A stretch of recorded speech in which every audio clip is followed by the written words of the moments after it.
constitutionnel va examiner en fait la conformité avec la Constitution de la loi antirévisionniste dite loi Guessot.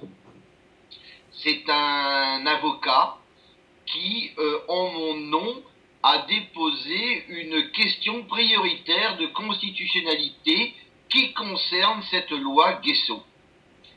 Aujourd'hui donc, cet avocat va plaider, ainsi que d'autres partis qui soit vont le soutenir dans sa demande de reconnaître la non-constitutionnalité de la loi Guessot, soit d'autres partis qui vont dire que la loi Guessot est constitutionnelle.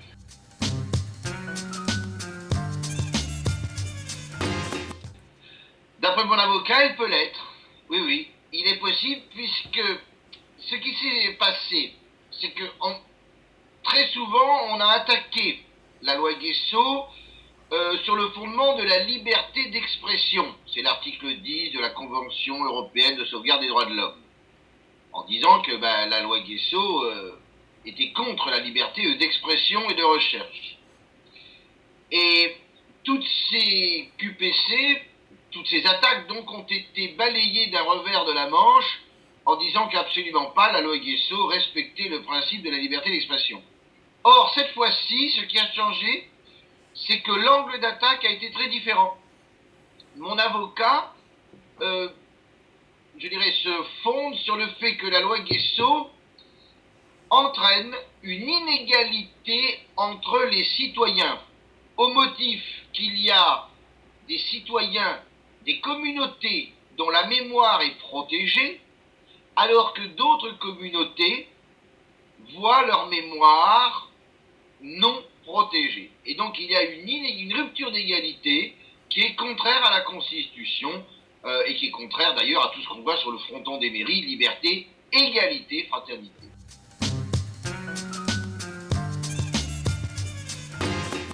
À vrai dire, je ne pourrais pas dire grand-chose, je vais vous dire pourquoi. Franchement, au fond de moi-même, je crois que la lutte n'est pas sur le plan du droit. Le droit, c'est le plus fort qui le fait, c'est le plus fort qui l'arrange, et c'est le plus fort qui, lorsqu'il rencontre des obstacles, les contourne avec des arguments subtils.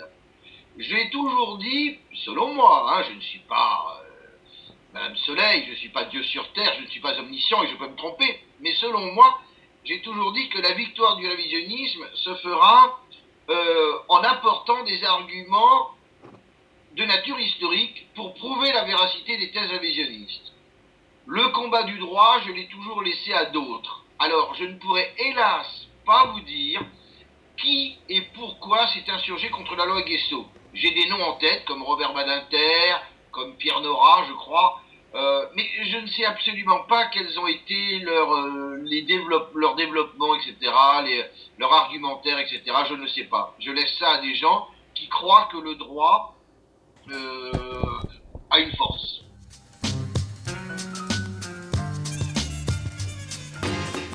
Normalement, elle est contraire à la Constitution déjà à cause de ça.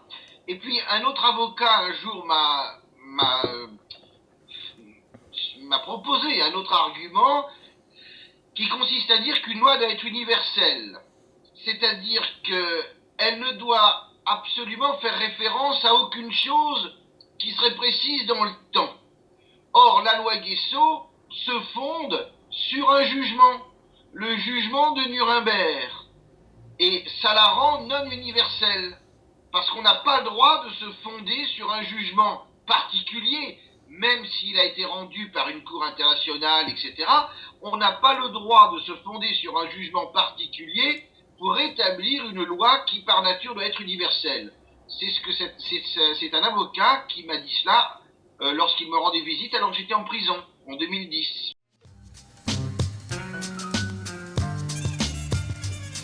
Vous surprendre, mais j'ai eu tellement de condamnations et je m'intéresse tellement peu au droit que je serais assez incapable de dresser même une liste de mes condamnations. J'ai été condamné, je crois, pour la première fois en 1991, et puis depuis, j'ai peut-être subi, je sais pas, 7, 8, 10 condamnations, je ne les compte même plus. À l'heure actuelle, pardonnez-moi, à l'heure actuelle, je suis condamné à 1 an de prison ferme en Belgique, dans une affaire qui est liée au révisionnisme, mais dont j'ignore les tenants et les aboutissants. Je suis condamné, je vais dire, en France à 1 an de prison ferme aussi. Alors l'affaire est en cassation, mais à mon avis, si la loi Guesso ne tombe pas, l'arrêt de la cour d'appel de Coutances qui m'a condamné à 1 an de prison ferme, l'arrêt de la cour d'appel de Caen qui m'a condamné à 1 an de prison ferme ne sera pas cassé, donc j'aurai 1 an de prison ferme aussi. Et voilà pourquoi, face à toutes ces persécutions, j'ai choisi de partir, et j'ai quitté le continent et je me suis réfugié donc en Angleterre, c'est connu, je suis de l'autre côté de la Manche. Parce qu'il faut savoir qu'en plus, la police commence à me poursuivre, enfin veut me poursuivre, pour récolte illégale de fonds afin de payer des amendes. Parce qu'il faut savoir qu'après chacune de mes vidéos, je demande aux gens de donner pour la cause. Eh bien, visiblement, les autorités françaises ont prétexté cela pour m'accuser, enfin donc me soupçonner pour l'instant, donc de collecte de fonds afin de payer des amendes, ce qui est illégal. Et j'ai appris hier que mon camarade belge, Siegfried Verbeek, est convoqué à la police pour la même raison. Je ne sais pas quand il est convoqué, mais ce sera dans les prochains jours. C'est-à-dire qu'à l'heure actuelle, après avoir attaqué ma liberté de travailler, ma liberté tout court, eh bien, je pense que les autorités sont en train de faire une manœuvre pour à terme, nous dépouiller de notre argent. Il faut dire ce qui est. Voilà. Le peu d'argent qu'on a.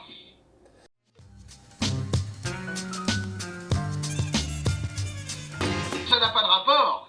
N'importe quel citoyen peut soulever une question prioritaire de constitutionnalité, même si c'est un citoyen qui est en prison. Je veux dire, il n'y a pas, à ma connaissance, d'obligation à fournir pour pouvoir soulever une question prioritaire de constitutionnalité. Donc, même si vous êtes un citoyen condamné, eh bien, vous restez quand même un citoyen qui a le droit de soulever une question prioritaire de constitutionnalité et qui a le droit de se faire représenter par un avocat.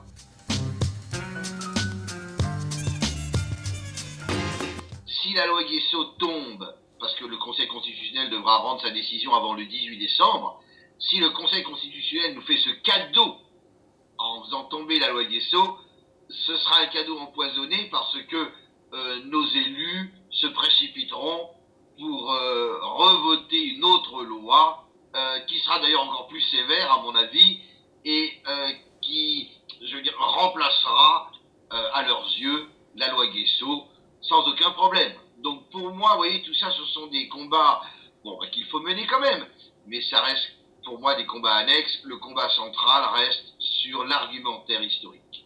Voilà, je vous remercie de m'avoir accordé cet entretien.